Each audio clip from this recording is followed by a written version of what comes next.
Becoming a member is another great way to support the channel and it's going to help me improve on the channel's quality. If you guys are interested in being a member, then click the join button down below to check out the available perks. I believe the first tier is only $1.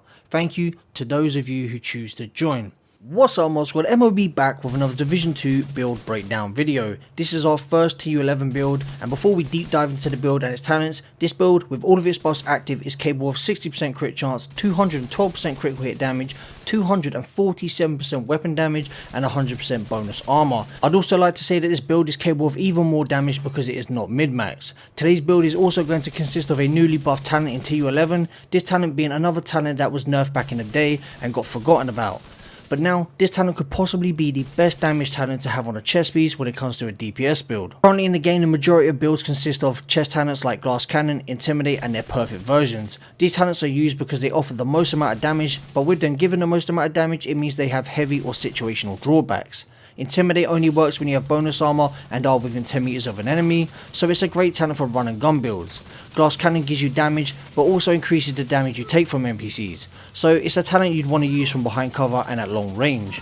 But when it comes to the newly buffed Obliterate, all you have to do is shoot your weapon, damage NPCs and you gain that damage over time, up to 25% weapon damage. I've currently been posting a lot of run and gun builds where I'm using Intimidate, so these builds require you to be within 10 meters of an enemy to really benefit from the build and its damage, which not all players like because they are forced to try and play within a distance.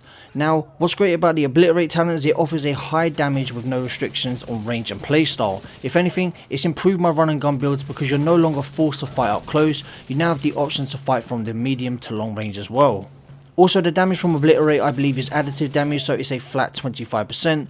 The only negative to switching out Intimidate for Obliterate is that you won't get that 35% multiplicative damage within 10 meters. So the trade-off would be less damage up close, but better damage over medium to long range engagements, as well as not being forced to be up close to do high damage. Overall, I think this is a really good change to the talent, and it's nice to have another viable choice. It's kind of the middle ground between the two top damage talents, that being Glass Cannon and Intimidate. I really hope the devs don't end up nerfing this talent, as it's grown stale using these same few talents when it comes to DPS builds. I also reckon that this talent will also be the next meta in PvP. Today's build will be a run and gun assault rifle build using the new gear set Hunter's Fury. This is a similar build to what I last posted, difference being is it doesn't have the exotic Memento backpack in it. This build's for those of you who don't yet have that exotic piece of gear. I know some of you will say this is a set made for SMG, so why are you using an assault rifle? Well, the exotic convenient is labelled an assault rifle, but it's basically an SMG with better accuracy and a better talent. Also, the damage we miss out on from the 2-piece, we get back from the Comedian's Adaptive Instincts talent. This is a gun people are still heavily sleeping on, and a gun that I highly recommend you use for your PvE content. With that said, let's get into the build breakdown. Before we get into a piece by piece breakdown, we're going to look at the specialization, which is the gunner. We use the gunner because it offers the most utility. Now what I mean by that is things like every third reload is 50% faster. We get 10% armor on kill, which stacks on top of the 20% from Hunter's Fury. The armor kit also gives us 30% bonus armor on top of 100% armor. We have 10% off total ammo capacity every 60 seconds. And you also get 5% for your teammates as well. You have 10% weapon handling while not moving, need to be motionless for 1 second.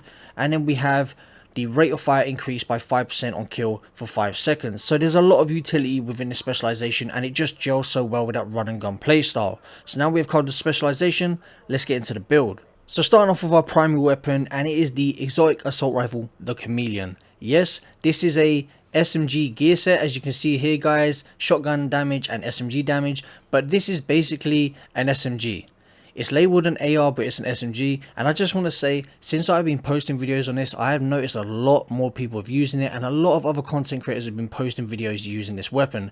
So many people are sleeping on this gun. It was terrible back in the day, but it received changes, and people just didn't touch it after that. But seriously, pull it out of the stash and give it a go, guys. This weapon is insane. Once you get those buffs active, you can keep them active throughout a whole mission. That is 50% crit damage. That is 20% extra crit chance, that is 90% weapon damage. That is a lot of damage to hold throughout a whole mission. So seriously, pick this up out your stash and try it out. So looking at the chameleon, we have the adaptive instincts talent. As you guys can see, hitting 30 headshots grants plus 20% critical hit chance. So our build is currently at 40% crit chance because we gain the extra 20 from adaptive instincts, and then we get 50% critical hit damage for 45 seconds, hitting 75 body shots grants plus 90% weapon damage for 45 seconds, and this build is stacked with weapon damage, guys. Hitting 30 leg shots grants 150% reload speed for 45 seconds. I don't really go for this one, but it's there if you really want it. Looking at our secondary, we have the FAMAS with close and personal. We have damage to targets out of cover rolled on there as well. Looking at the attachments, 5% critical hit chance on the scope. On the grip, we have 5% crit chance. On the muzzle, we have 5% crit chance. And then we have the extra 20 rounds on the magazine. So that is it for the primary weapon and our secondary. Now getting into our gear pieces, we have the Hunter's Fury gear set. The 2-piece gives us 15% shotgun damage, 15% SMG damage, which obviously won't apply to this build because we are using an assault rifle. But again, the damage gets made up by the adaptive instincts talent. We have the 3-piece gives us 20% armor on kill and 100% health on kill. So this build does insane damage and has a lot of survivability to it as well. That 20% armor on kill will be 30% because of the gunner specialization. The 4-piece offers us Apex Predator. Enemies within 15 meters receive a debuff, amplifying your weapon damage against them by 20%. So we get 20% from the first half, and as you'll see here, we'll get an extra 25% weapon damage from the second part. Killing a debuffed enemy with your weapon disorientates other enemies within 5 meters and amplifies your weapon damage by 5% for 10 seconds, stacking up to 5 times. So 45% weapon damage, 45%, and it's amplified damage as well, guys. So that's a lot of damage. And then we have 11.8% weapon damage, 12% critical hit damage, 11.5% critical hit damage via a mod. I'm going to move on to our chest piece, and we are using 2 pieces of Walker Harris, which gives us 5% weapon damage, 5% damage to armor. And the reason I chose Walker and Harris is because I had Fenris and Grupo, but you get higher numbers running this set because you get multiplicative damage from the 5% damage to armor. So on this chest piece, we have 9.7% weapon damage, 9.6% critical hit damage, 3.7% critical hit chance, and 12% critical hit damage. Before we get into the talent, I just want to say this build is lacking in crit chance at the moment. What you want to do is aim for 40% crit chance so that the adaptive instincts talent on the chameleon makes up for that 20% crit chance. My build currently is a little bit lower than that, but I make it work. Moving on to the talent, we have Obliterate. Critical hits increase total weapon damage by 1% for 5 seconds. Stacks up to 25 times. Moving on to our holster, we have 11.4% weapon damage and 12% critical hit damage. Onto the backpack, we have 10.5% weapon damage, 12% critical hit damage. Sadly, I have 8% weapon handling, which we'd like to be 6% crit chance. That's why we're lacking in the crit chance department at the moment. And then finally, we have 11.5% critical hit damage via a mod. And then Bloodsucker, which I personally believe is better than Adrenaline Rush. Adrenaline Rush is too situational. It also has a cooldown as well, and it depends on how many enemies are around you. Whereas Bloodsucker, killing an enemy adds and refreshes a stack of 10% bonus armor for 10 seconds. Max stack is 10, so you can get up to 100% bonus armor. And say I killed 10 enemies, I had that max armor and it all got depleted, and I killed another enemy within that 10 seconds, it would give me that 100% straight back. Plus I'll be getting the armor on kill from my gear set as well, and the gunner, so that'd be the 30%. It's just crazy, just absolutely crazy survivability this build. We have insane damage and survivability, which is great. So moving on to the gloves, we have 15% weapon damage, 10.2% critical hit damage, and then finally our knee pads at 12.8% weapon damage and 12% critical hit damage. So guys, as you can see, this build is nowhere near mid-max. These are the first pieces of the gear set I literally got. I have finally got the blueprint pieces. I'm working my way to get the Memento backpack. That is one thing I'd recommend for this build. Get that Memento backpack, put that there, switch this out for a Grupo chest piece or Fenris chest piece, and you'll have even more damage, guys. It's nuts. You'll lose out on the bonus armor, but you have way more damage, up to 60% weapon damage on top of all the other damage you have. If you guys want to see that build mid-max and what it's capable of, check out my previous video. I'll probably leave a link in the description below, or I'll leave it up at the end of the video after the gameplay. So looking at the skills, of course I'm running the shield. I know people don't like the shield, but the shield doesn't make the build. I would say use the Banshee Pulse, but we already have the Disorient from Hunter's Fury. So it's up to you what you want to run. It's preference at the end of the day. Anything that would cause a distraction in my book is a good thing. So using a decoy is probably the best thing to use, I'd say. Then of course we have the Striker Drone, which again is only there to cause a distraction. It's not there to do damage, and it does its job very well, as you'll see in the gameplay. And And that's pretty much it when it comes to the skills, guys, and the build. So we're going to look at the stat sheet. I'm not going to say anything more. I'm going to leave you guys with some gameplay. I hope you enjoy it. I hope you enjoy this build. Try it out. Let me know what you think in the comment section below. Don't forget to smash that like button to support the channel. Subscribe if you're new for lots more Division 2 content. Thank you guys for 16k. And I'll catch you guys in the next one. Peace out, Mob Squad.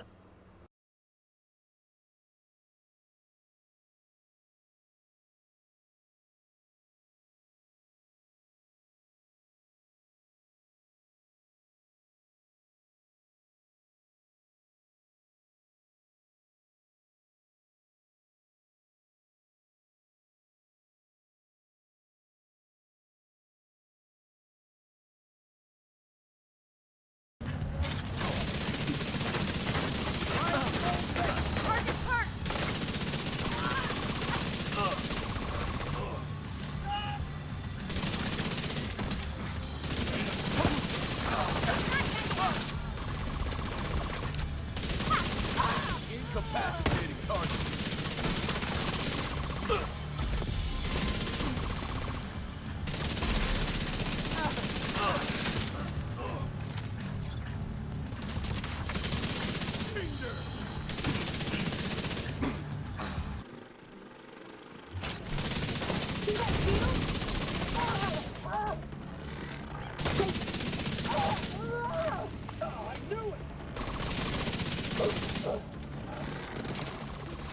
Been waiting long enough.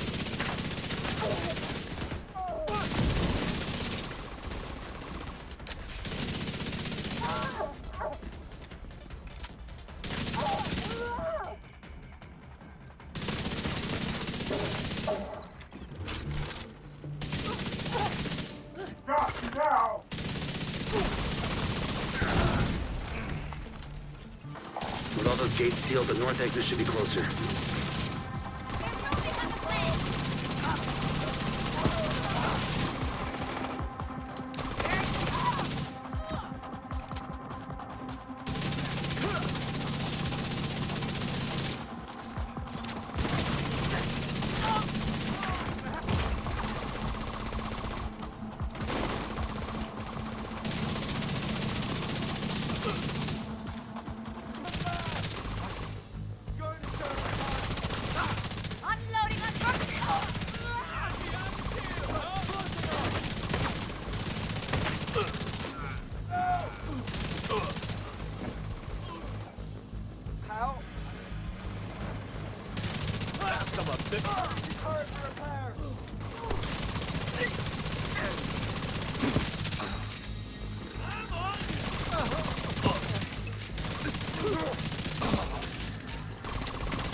I need to.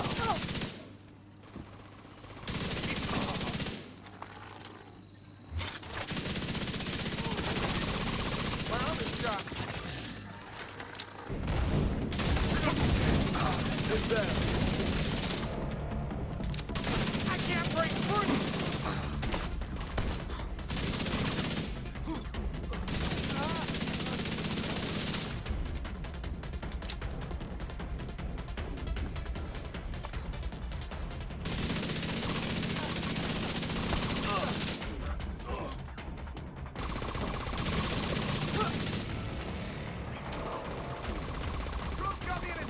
Eyes on that!